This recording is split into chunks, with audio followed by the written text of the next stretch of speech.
Giunsa man nimo na sa ni kanaog lagi na siya nimo. Unsa may imong gisulti? Giunsa man nimo pag-convince? Ningon ang pare, wala ko nag-convince niya. Uy, wa magay ko na nalangin. Ingon lagi ko niya, dong, kanaog kay akong putlo ng kahoy. Ngayon, adunay usa ka istorya sa usa ka taong nalisuan og pangutok. No? Kanang nakuwangan ba? Nikatkat siya sa usa ka taas kayong kahoy. Sa iyang pagkatkat na alarma ang tibuok katilingban. Unya gipatawag nila ang kapitan, Kap, intawon, tabangi, tuay nikatkat sa kahoy, delikado kaayo. Sus pagatos kapitan, bisag unsaon og hangyo sa kapitan, dili gid siya mo kanaog. Walay nahimo sa kapitan, gipatawag niya si Mayor. Mayor, gipatawag si Mayor, bisag unsang hangyo ni Mayor, wala gyud gihapon ni patuo. Og sige sila kunana makahadlok na kaayo ni basig muambak ni siya. So sa dili pa ni siya muambak, patawag tag pare. Di patawag ang Padre Cura. Sus gipatawag. Karon na dali ang pare. Ringon siya, pagtanaw niya, taas man kayong kahoy. O ningon siya, Padre, panalangin taon na siya kay basing mulayat na siya, at least na panalanginan nimo. O ningon dayon ang pare, sige, disin niya siya.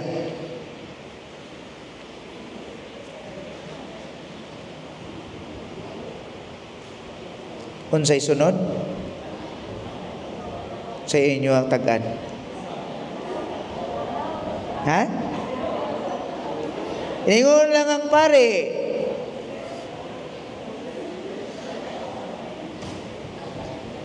Ha? Mi kanaog. Aw. Kay nganong ni kanaog man siya, ingon ang mga tao, Padre, giunsa man nimo na sa ni kanaog lagi na siya nimo. Unsa may imong gisulti? Giunsa man nimo pag-convince? Ningon ang pare, wala ko nag-convince niya. Uy, wala ko gisulti. Wa magay ko na nalangin. Ingon lagi ko niya, dong, kanaog kay akong putlo ng kahoy. Aw, hadlok sa siya putlon. Di, ni kanaog. Hadlok mo day cross. Kamo, hadlok mo cross. Bitaw mga kaigsunan, karon gisaulog na to ang Domingo sa Santissima Trinidad kon Trinity Sunday. Unsa gina Trinity? Kung mayngon tag Trinity, doktrina sa Trinidad. Aduna kitay usa ka Ginoo o pila ka persona? Usa ka Ginoo, tulo ka persona, God the Father, God the Son, God the Holy Spirit. So kung God the Father, God the Son, God the Holy Spirit, tulo ka Ginoo. Ha? Mao nay kalahian. Kung atong tawhanon nga panguna-una, dili pwede ning mathematical formula. 1 plus 1 plus 1 equals say 4. 2. 1 plus 1 plus 1 equals 1. Kung magisgot tag espirituhanon. Pero kung magisgot tag kalibutanon, 1 plus 1 plus 1 equals 3. Dili na pwede mo na lahi gyud ang kinabuhing espirituhanon. Mga kaigsuonan, nasabtan ba ninyo ning Santissima Trinidad? Klarohon tani kay murag inyo mga naong murag yung murag balik ta anis katekisis Flores de Mayo. Hapit na nanahubad atong Mayo. So, kung moingon ganita og Santissima Trinidad, usa ka Ginoo, tulo ka persona. They are one God, usa ka Ginoo, apan they are different and distinct in nature. Ang God Amahan, lahi ang iyahang buhat. Ang God, ang Ginoo, ang Anak, lahi sad ang iyang function. Ang Espiritu Santo, lahi sad. Pero usara sila. Lisod gyapon to karon. Ari tabi ngita tag tanom. Sa usa ka tanom or usa ka kahoy, adunay tulo ka kahoy. no? Tulo ka kahoy, tulo ka klaseng elemento. Sa usa ka kahoy adunay punuan, adunay sanga, adunay bunga. Kung kana mo giiskutan nato kahoy nga lubi ra gyud na siya. Arita sa adlaw. Unsa may sangkap sa adlaw? Unsa mga elemento naa sa adlaw? Ang adlaw mismo. Ang adlaw, lingin, dako, iyang pagkaadlaw. Unya duna siya gihatag nga kahayag, danag sa tanan sa tibuok kalibutan. Unya unsay kuwang? Tulo man na. Adlaw, kahayag, unsay kuwang? Kanang sige ninyong pamaypay. Init. Diba? Tulo ang sangkap niya na. Aritas lain. Unsa pa may lain? Tubig. Sa tubig, mayroon may kung ice pa na siya, solid ice. Pero pwede na siya mahimog tubig nga liquid. Tubig nga liquid, balik-balik. No? Or pwede sila siyang mag-aso-aso sa kabugnaw. Kabahin ihapon sa tubig, gas. Aritas lain, paborito nyong kanon matagbuntag. Itlog. Ang itlog, ang iyahang outside shell, ang iyahang puti, pagbuak nimo sa iyahang puti, na po'y laing puti, ang iyahang unod nga puti, ug duna na po'y sa pinakasulod ang yelo. So tulong ihapon. Kung may kag kanang shell nga puti, unsa man na itlog dili.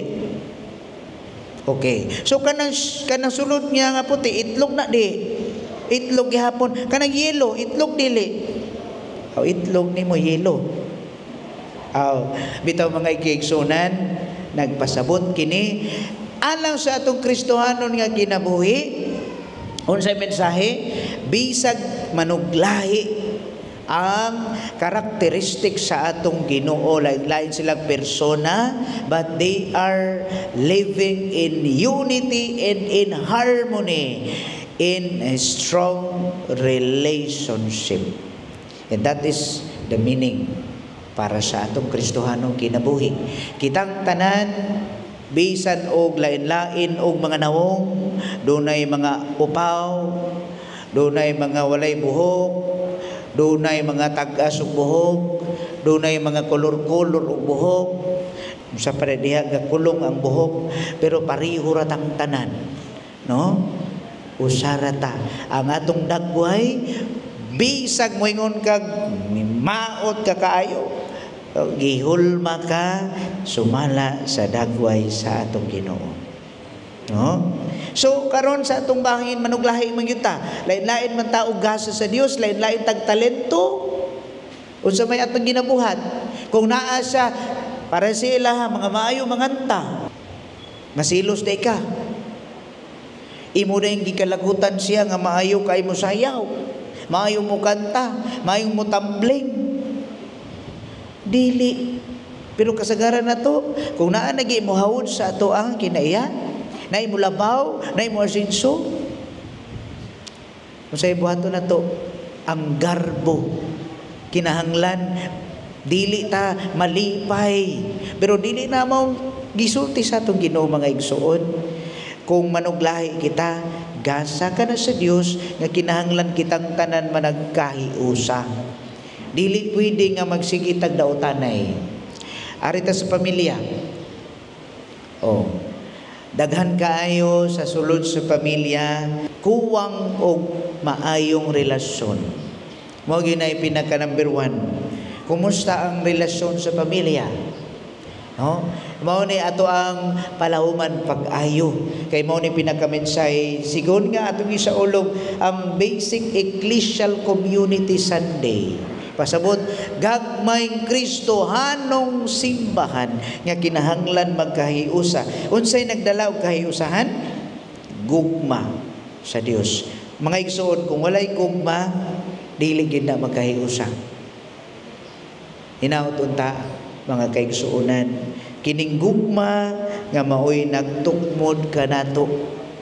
Haron kita magkahiusa taliwala sa atong mga manuglahi, mga characteristics. Ato untang ma-appreciate ang tanan. Sama sa usa ka choir nga lain-lain na sila mga voices, dunay blending, bass, tenor, soprano. Kung manag-iya-iya na sila dili magkasinabot unsay output. Ha? Kung dili mo magkasinabot choir, unsay output ninyo? Yabag. Kay nga naman, palabwanay man. Mayngon man, ako may maayo mo kanta. Mas maayo pa ko nimo, ako ang tingog may kinahanglan maglabaw. Ana, guba. Sa choir, kinahanglan, dunay isig paminaway. Di ba? Maminaw yun ha? Kay kung ulabaw gani ang yabag, kanang dili melodiya, perting yabuha. So hinaut-unta nga kining mensahe bisan manuglahi kita. Lain-lain ta og kinaiya batasan, lain-lain ta og talento ug gasa sa Dios. Kinahanglan magkahiusa kita ug magtambayayungay sama sa ato ang Santissima Trinidad, God the Father, God the Son, God the Holy Spirit. Lain-lain sila o persona, lain-lain sila karakter o nature apan they live together in harmony and unity. So mga kaigsuonan, bisan sa ato ang manuglay-lahi, paningkamutan nato nga ang gugma maoy maghari diha sa atong kasing-kasing haron kitang tanan adunay panaghiusahay.